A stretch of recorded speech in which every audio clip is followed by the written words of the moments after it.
इस भीड़ में अपने बच्चे बच्चों को छोड़ देते हैं और भटक जाते हैं तो हाथ तक नहीं देते।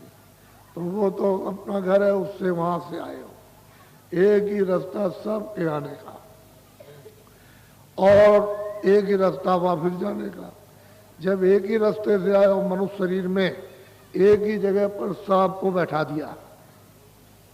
जब बैठ गए आप और जब रास्ता मनुष्य शरीर में आए थे और वो तुम भूल गए, छूट गया, तो आधार जब आपका छूट गया, टूट गया, संबंध विक्षेप हो गया, तो यहाँ भटक रहे हो।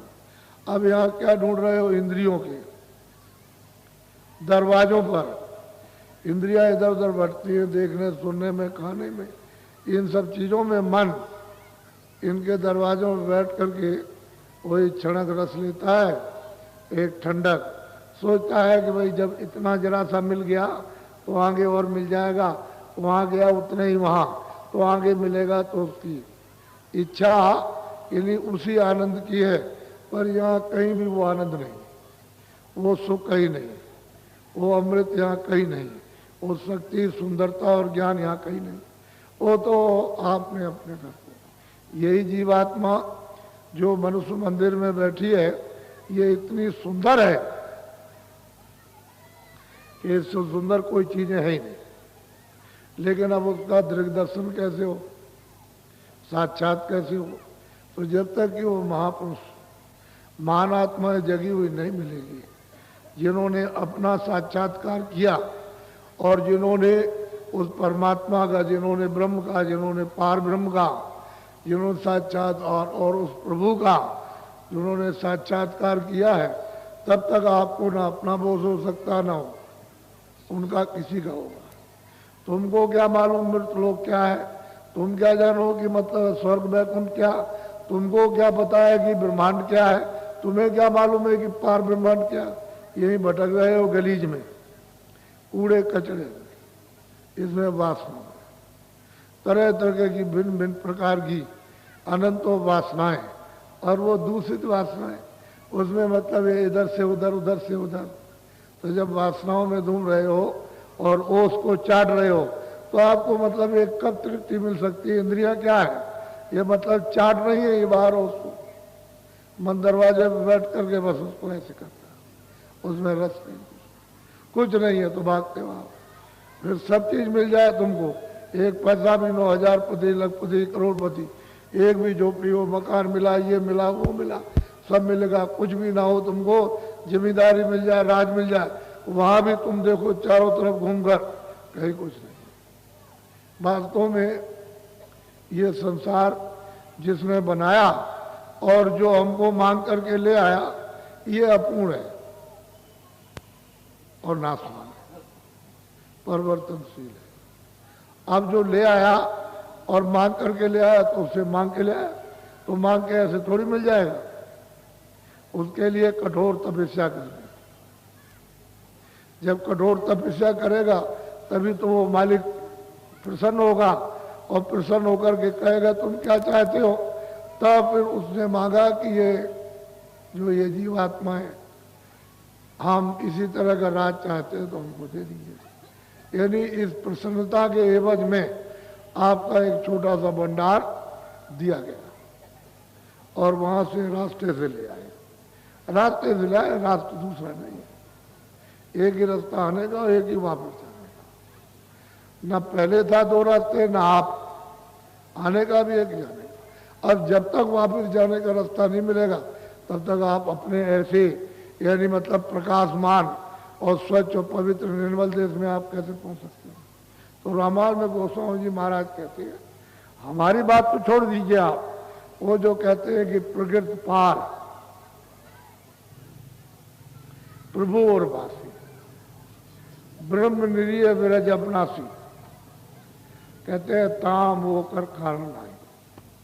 कहते हैं वहां मोह कुछ नहीं, न काम है, न मोह, क्रोध है, न ये, न आता, न से, इनमें से कोई चीज वहां है ही नहीं। न ये जमीन है, न आसमान है, ना स्वर्ग है, न वहां वैकुंठ है, ना वहां मतलब यह है कि ब्रह्मलोक है, न ब्रह्मांड है।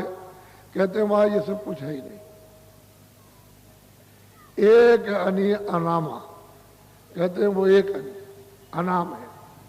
अरूप है, उसका कोई वर्णन नहीं कर सकता।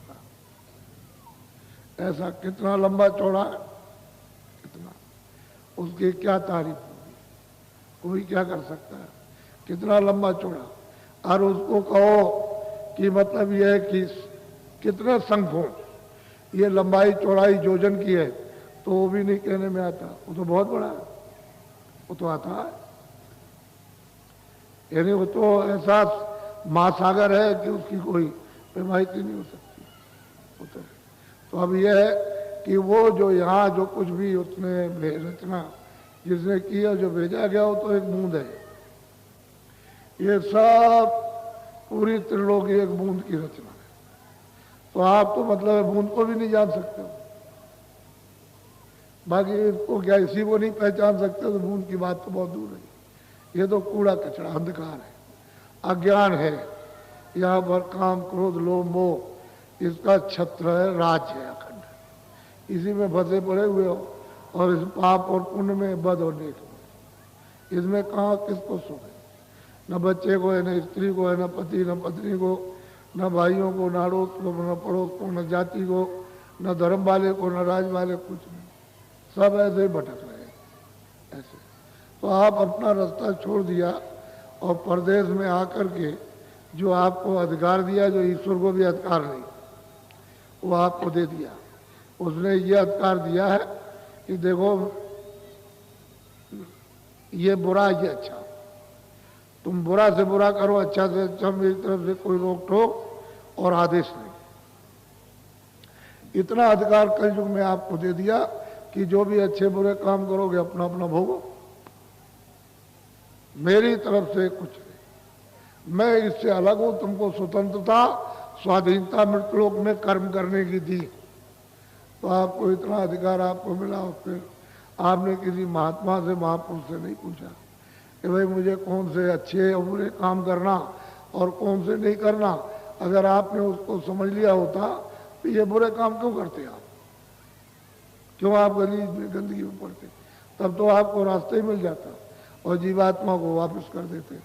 तो वहाँ पर ये न मन है, न वहाँ बुद्धि है, न चित्त है, न प्राण है वहाँ, न प्रकृतियाँ, इनमें कोई मसाला न स्थूल है वहाँ, स्थूल शरीर, न वहाँ पर लिंग शरीर है, न वहाँ पर सूक्ष्म शरीर, न कारण शरीर, इनमें से कोई चीज, नूर ही नूर, यानी प्रकाश ही प्रकाश बरसता। तो वहाँ ये सूरज उरज क्या करेगा, इसके घास पर, यानी सूरज लाखों लाखों एक घास के पत्ते पर उगा दीजिए, तो वहाँ क्या होने वाला, ये कुछ नहीं। ऐसे देश के रहने वाले और परदेश में बिल्कुल आकर के नीचे गिर गए, और कभी तुमने इतने युग बीत गए, किताबें इतनी नहीं, स्याही समुद्र की खत्म हो जाएगी और बनराय की कल में खत्म हो जाएगी ये, और पृथ्वी जो है इसका कागज बना लो खत्म। इतने दिनों से आप वहां से आए हो और यही अभी तक नहीं गए, आपको तो कुछ मालूम नहीं, आप तो कुछ जानते नहीं हो, इसलिए आप ये झगड़ा झंझट है। और फिर यह है कि आपको थोड़े दिन का वक्त मिला, उसमें भी इतने तूफान, इतनी आफतें खड़ी करते हो अपने लिए और औरों के लिए कि भाई तुम ये नहीं सोचते हो कि थोड़े दिन का हमको समय मिला और उसने अमूलक हमको ये समय दिया, और अमूलक मनुष्य ये तन यानी जिस्म दिया है, ये बेशकीमती है, इससे बढ़ करके और कुछ नहीं है। और आप इतना नहीं समझते हो कि हमको किराए का मकान मिला और उसमें तूफान मचाया, मेरा है, कहता है तेरा है, वो कहता है मेरा इंदौर है, तेरा इंदौर, ये मकान तेरे, चिल्ला रहा दिनों रात। अरे तू ये नहीं जानता है इसमें कोई तेरा नहीं है, कोई सोना, कोई चांदी, कोई राज, कोई पाठ, कोई बच्चे, कुछ नहीं। तू यहाँ करके मतलब अज्ञान में चिल्ला रहा कि मेरा, तब तक समय पूरा हो गया, बस तुमने ना अच्छा समझा बुरा कि पाप पुण्य क्या है, तब तक उसने हुक्म दे दिया कि भाई अच्छा जाओ सिपाहियों जाओ मकान खाली करो। तो वो दौड़ पड़े, तुम वो सिपाही यहाँ अमेरिका में तुम जा रहे हो सड़क पर, बस उनको कागज मिलना चाहिए बस, और बस यहीं से आवाज दी तो अमेरिका में ठक जैसे गोला लगता, बात उसी जगह सड़क पर उलट जाएगा। चलता रहेगा, लोग कहेंगे भाई अभी तो ठीक जा रहा था और ये बिल्कुल उलट गया, अंधा हो गया, बहरा हो गया, और मतलब ये कि पागल हो गया। और उनको यहां पर छड़ भी नहीं लगेंगे, बस कैसे पहुंच गए, और बस एकदम चढ़ बैठेंगे, कहेंगे भाई मालिक का हुक्म हो गया और मतलब मकान खाली कर दो। तो जहां से सिपाही दौड़ते हैं वहां से तो कोई दूर नहीं है, वो तो सामने दिखाई देता है। यानी तुम्हारे लिए तो अमेरिका और फ्रांस और ये वो बहुत दूर है, लेकिन उन सिपाहियों के लिए वहां कुछ दूर नहीं, सामने है, बिल्कुल सामने दिख। तो बस दौड़ के फट से पकड़ लिया, और बात देर क्या लगी, मन को, बुद्धि को, चित्त को, प्राणों को, जीवा